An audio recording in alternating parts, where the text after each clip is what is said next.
설교 제목과 동일한 제목의 황순원 씨의 소설이 있습니다.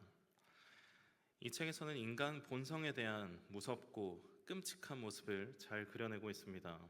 해방 이후에 북에서 시작된 토지 개혁으로 이 지주와 소작인의 위치가 전복되는 배경을 가지고 이야기를 전개해 나갑니다. 이 과정에서 각 인물들이 보여주는 모습은 과연 인간이 어떻게 그렇게 악하게 변해갈 수 있는지 보여주면서 또 그 안에서 고군분투하는 일부 사람들의 모습도 보여줍니다. 이 소설에서 한 문장이 이렇게 말합니다. 산 사람이 살았다고 할 수 없는 세상. 이 작가는 이 작품을 통해 무엇을 말하려고 했을까요? 카인의 후예, 즉 우리가 익숙하게 부르는 가인이란 인물을 차용한 까닭은 무엇일까요? 그리고 오늘 본문은 우리에게 어떤 것을 말해주고 있는 것일까요? 오늘 본문은 가인이 아벨을 죽인 후에 가인의 말과 그 모습을 보여줍니다. 아담과 하와의 자녀인 가인과 아벨이 본인의 업이 있을 만큼 장성하였습니다. 그리고 그들이 얻은 수확물로 각자의 제사를 드립니다. 그러나 하나님께서는 아벨의 제물을 받으시고 가인의 제물은 받지 않으셨다고 말합니다. 이에 분노한 가인은 결국 동생 아벨을 죽이고 맙니다. 요한일서 3장 12절에는 가인같이 하지 말라. 그는 악한 자에게 속하여 그 아우를 죽였으니 어떤 이유로 죽였느냐. 자기의 행위는 악하고 그의 아우의 행위는 의로움이라 라고 말합니다. 그리고 또 한 신학자는 가인의 행동에 대해서 그는 아무 잘못도 하지 않은 오히려 사랑해야 하는 형제 아벨을 죽였다라고 말합니다. 가인의 모습은 누가 봐도 정말 악한 모습입니다. 요한일서의 말씀과 이 신학자의 말처럼 그는 자신에게 아무 잘못도 하지 않은, 그리고 오히려 사랑해야 했던 그 형제를 악한 자에게 속하여 도리어 살인을 저지르고 만 것입니다. 우리가 죄의 문제를 생각할 때 보통 아담과 하와의 선악과의 문제를 가장 처음으로 떠올립니다. 그런데 우리는 이 뒤에 나오는 죄악의 모습이 얼마나 가까운 시간에 나타난 것인지 생각해 볼 필요가 있습니다. 이는 마치 야고보서의 말씀을 상기시키는 듯합니다. 욕심이 잉태한 즉 죄를 낳고 죄가 장성한 즉 사망을 낳느니라. 야고보서의 이 말씀은 경고의 말씀 같지만 하와의 불순종과 가인의 범죄를 볼 때 경고보다 오히려 죄의 속성을 설명하고 창세기에 본 사건들을 상기시키는 말씀 같아 보이기도 합니다. 아담과 하와의 죄는 장성하였고 가인을 통해 사망을 낳았습니다. 이 짧은 시간에 죄의 모습이 얼마나 견고해졌는지 우리는 기억해야 합니다. 가인은 우리가 보기에 얼마나 악합니까? 사람을 죽였는데 심지어 자기 형제를 질투와 화로 죽이고, 이 가인에 대해서 굳이 설명하지 않아도 가인의 악함은 우리에게 너무나 익숙합니다. 동시에 많은 사람들은 가인의 모습은 우리의 모습과 많이 다르다고 생각합니다. 이 세상에 가인 같은 사람을 덜어 찾을 수 있을지 몰라도 적어도 우리는 가인과는 상관없는 것처럼 생각합니다. 특히 사랑하는 형제를 죽였다고 하는 사실은 가인과 우리를 더 먼 것처럼 생각하게 합니다. 그러나 오늘 본문에서 말하고 있는 죄의 문제는 단순히 형제 간의 비극이나 남의 이야기가 아닙니다. 오늘 본문 이전에 나오는 하나님과 가인의 대화는 아담과 하나님과의 대화와 비슷한 부분이 상당히 많습니다. 범죄한 후에 하나님은 아담과 가인에게 거의 비슷하게 질문하십니다. 하나님은 아담이 그리고 아벨이 어디 있는지 물으십니다. 그리고 네가 무엇을 하였는지 물으십니다. 이 비슷한 장면들의 연속은 세대가 내려가면서 여전히 변하지 않는 죄의 모습들을 보여줍니다. 오히려 하나님이 내리신 벌을 잊기에는 너무 짧은 시간이었지만 가인은 자기의 부모의 때보다 더욱 죄악된 모습으로 변해버렸습니다. 설령 아담과 하와가 그 신앙의 이야기와 바른 길을 들려주지 못했다고 하더라도 그 죄는 더욱 자라나서 견고해진 속도는 상상을 초월합니다. 그리고 이 가인의 이야기는 가인으로 끝나는 것이 아니라 우리 삶의 문제로도 여전히 한쪽에서 발톱을 숨기고 있습니다. 예전에 한 커피 광고에서 이런 멘트가 있었습니다. 악마의 유혹 프렌치 카페. 기억하십니까? 저는 그 광고가 잘 생각이 나질 않아서 그 광고를 다시 한번 찾아봤어요. 근데 저는 그 광고 문구에 굉장히 깜짝 놀랐습니다. 문구는 이렇습니다. 당신은 이 갈증을 참을 수 있는가? 더 깊고 진한 치명적 중독. 악마의 유혹 프렌치 카페. 이 강동원이 나와서 그 잘생긴 얼굴로 이 갈증을 참을 수 있냐고 말하는 모습이 정말 악마의 유혹 같더라고요. 그 뒤에 나오는 멘트, 더 깊고 진한 치명적 중독. 이 말을 죄의 문제라고 생각해보면 정말 섬뜩합니다. 대중매체에서 이런 말들을 매력적으로 느끼게 하고 또 아무렇지 않게 받아들이는 사회도 우리에게 경계해야 할 요소이기도 하죠. 그런데 광고에서는 인간과 죄를 아주 잘 아는 것처럼 보입니다. 천국의 맛이라고 표현했다면 매력 있고 아름다워 보였을까요? 성경에서 하나님의 임재 앞에 선 사람들은 그것에 매료되어서 황홀경에 빠지지 않습니다. 하나님을 만나고 하나님의 사자와 마주한 사람들은 두려워 떨고 땅에 엎드립니다. 반대로 하와를 통해서 알 수 있듯이 죄는 은밀하고 달콤하게 우리에게 다가옵니다. 달면 삼키고 쓰면 뱉는다는 우리의 선조들의 말이 어쩌면 죄의 문제에서도 동일하게 적용되어 우리에게 삼키게 하려고 달콤하게 다가오는지도 모릅니다. 그러나 언제나 몸에 좋은 것은 쓰다는 우리의 말도 기억해야 할 필요가 있습니다. 이렇게 우리 삶에 찾아오는 죄의 달콤한 유혹을 우리는 언제나 이기고 살지 못합니다.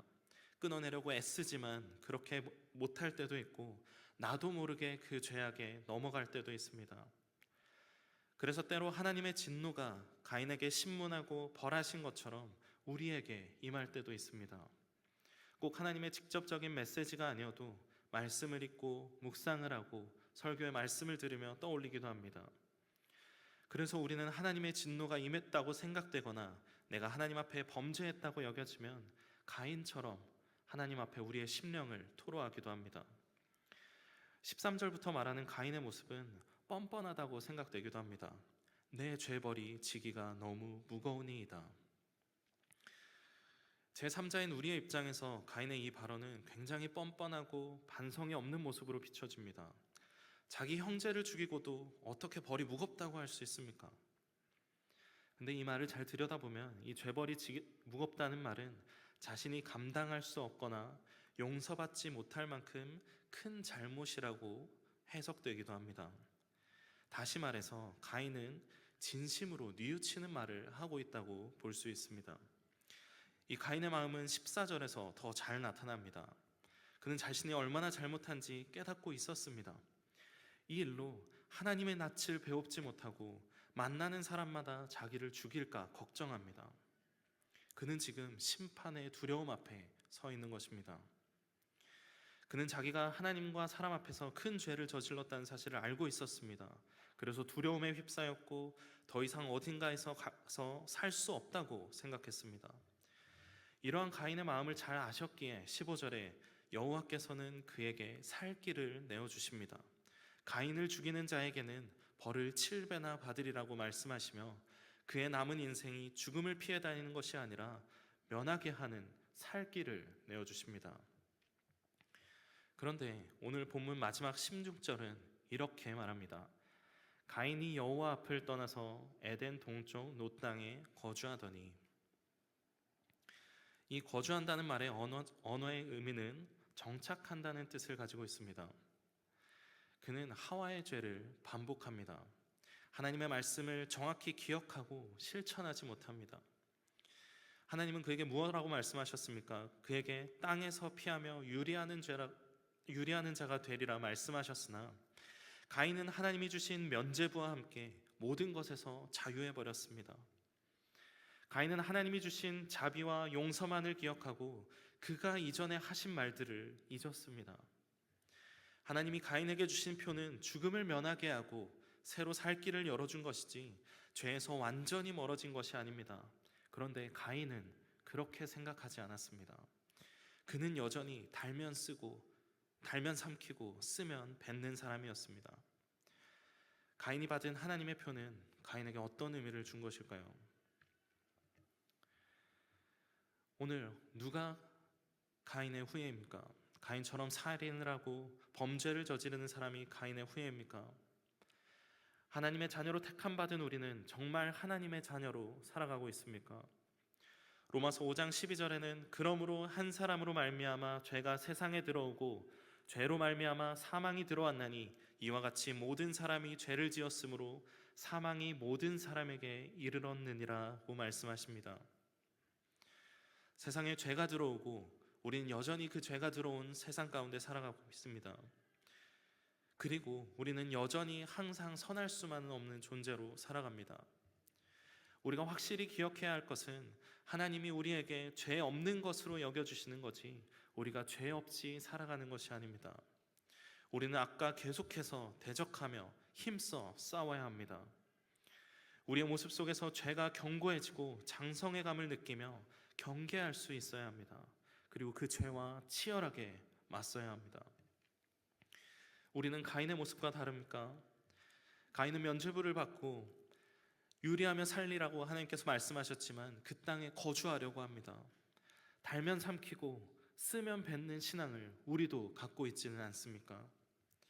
예수를 알기 전 죄가 죄인지 모르고 살아가는 삶 속에서 십자가를 통해서 죄의 문제를 마주하게 되었습니다.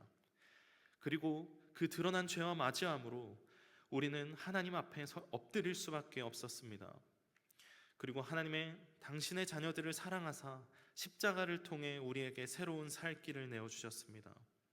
죄의 문제에 얽매여서 죽음으로 향하는 것이 아니라 십자가를 통하여 새 삶을 시작할 수 있도록 하셨습니다.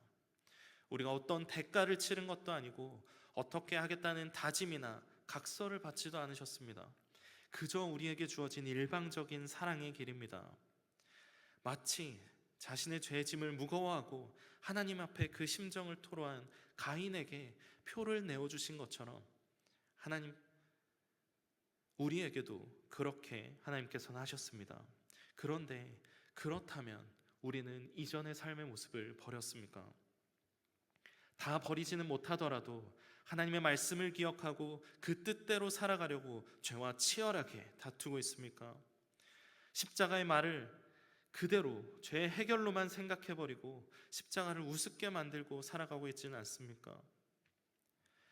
가인이 하나님의 표를 단순히 면죄부로 생각하는 것처럼 우리에게 주어진 십자가의 은혜를 은혜로 생각하지 못하고 면죄부로 생각해서 하나님의 뜻이 아닌 것을 계속 행하며 견고한 죄의 성을 세우고 있지는 않습니까? 우리에게 십자가는 면죄부입니까? 은혜입니까? 가인은 하나님에게 표를 받고 평안함을 얻었을지도 모릅니다. 그가 벌하는 분이심과 동시에 살리시는 분임을 알았기 때문입니다. 그러나 그 이후의 행동은 잘못되었습니다. 그는 하나님의 말씀을 기억하고 그 뜻에 합당하게 살아가려고 노력해야 했으나 면죄부와 함께 평안함만을 누리고 그 뜻은 여전히 기억하지도 따르지도 않았습니다. 우리가 하나님을 신뢰함으로 오는 안정감과 평안함이 정말 하나님이 주신 것인지 혹시 나에게 편하게 짜여진 신뢰와 평안은 아닌지 돌아보아야 합니다. 죄의 문제에 대해 하나님은 날 용서해 주시고 이해해 주실 것이라고 생각하고 스스로 위로하며 가인처럼 하나님의 자비와 사랑을 내 중심적으로 생각하고 판단하면 안 됩니다. 히브리서 5장 12절에서 13절에 하나님의 말씀은 살아있고 활력이 있어 좌우에 날선 어떤 검보다도 예리하여 혼과 영과 및 관절과 골수를 찔러 쪼개기까지 하며 또 마음의 생각과 뜻을 판단하나니 지으신 것이 하나도 그 앞에 나타나지 않음이 없고 우리의 결산을 받으실 이의 눈앞에 만물이 벌거벗은 것 같이 드러나느니라고 말씀하십니다. 우리는 그 예리한 말씀의 검으로 스스로를 찔러 마음의 생각과 뜻을 구별할 수 있어야 합니다. 말씀으로 날마다 우리의 삶을 비추어 하나님이 원하시는 뜻을 분별하고 그 뜻대로 살아가려고 노력해야 합니다. 그 십자가의 은혜는 면죄부가 아니라 우리에게 내리신 크고도 놀라운 은혜입니다. 그 은혜를 값싸게 팔아넘기는 것이 아니라 날마다 감사하며 그가 원하시는 삶의 모습으로 살아가려고 노력해야 합니다. 카인의 후예라는 책에서는 삽자루 하나를 더 얻으려고 다투고 자신의 이익과 안녕을 위해서 다투고 사람이 죽어나가기도 합니다. 그런데 그 가운데서도 사랑을 부르짖는 인물이 여전히 존재합니다. 도처에 깔린 탐욕과 악한 모습 속에서도 작지만 뚜렷한 빛을 발합니다.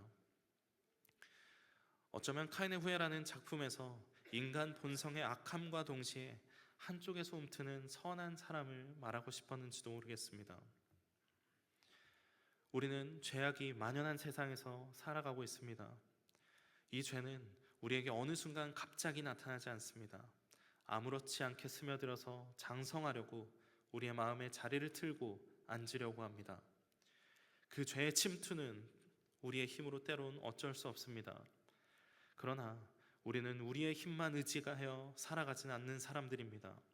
예수 그리스도를 통하여서 그것들을 이길 수 있음을 우리는 압니다. 예수께서 십자가에서 죽으심으로 죄의 모든 권세를 이기셨습니다. 그렇기에 우리는 그분을 힘입어 담대히 죄와 맞설 수 있습니다. 가인은 죄를 짓고 참회도 했지만 하나님이 주신 은혜와 사랑을 도리어 욕되게 하였습니다. 우리도 가인처럼 하나님 앞에서 참회하고 십자가의 은혜도 입었습니다. 그러나 우리는 가인처럼 하나님의 면죄부만 생각하고 뒤돌아 자기 뜻대로 살아가는 것이 아니라 예수 그리스도를 통해 열어주신 새 삶의 길로 걸어가야만 합니다. 사랑하는 성도 여러분, 예수 그리스도의 십자가의 은혜를 기억하며 하나님의 자녀 삼아 주신 그 사랑을 기억해야 합니다. 죄악이 만연한 세상에서 하나님의 뜻대로 사는 것이 때론 어리석어 보이고 그것들을 분별하기도 더욱더 어려워지는 세상입니다. 죄악으로 물들어 어두워지는 이 세상 가운데 빛으로 오신 주님을 붙잡고 세상의 등불이 되길 소망합니다. 우리의 옛 본성들을 저버리고 하나님이 열어주신 새로운 살 길로 담대히 걸어가길 소망합니다. 세상은 어두워지나 어두울수록 작은 빛도 더욱 크게 빛날 것입니다. 가인의 길로 가지 맙시다. 하나님의 좁고도 험하지만 선한 길로, 의의 길로 걸어가기를 소망합니다. 에베소서 5장 8절은 이렇게 말합니다. 너희가 전에는 어두움이더니 이제는 주 안에서 빛이라, 빛의 자녀들처럼 행하라. 이제 주 안에서 빛된 우리가 어두운 세상을 밝히는 등불이 되어서 하나님의 뜻을 가지고 빛의 자녀들처럼 행하여서 이 땅 가운데 하나님의 뜻과 그 나라를 이루어가는 우리 모두가 되기를 간절히 소망합니다.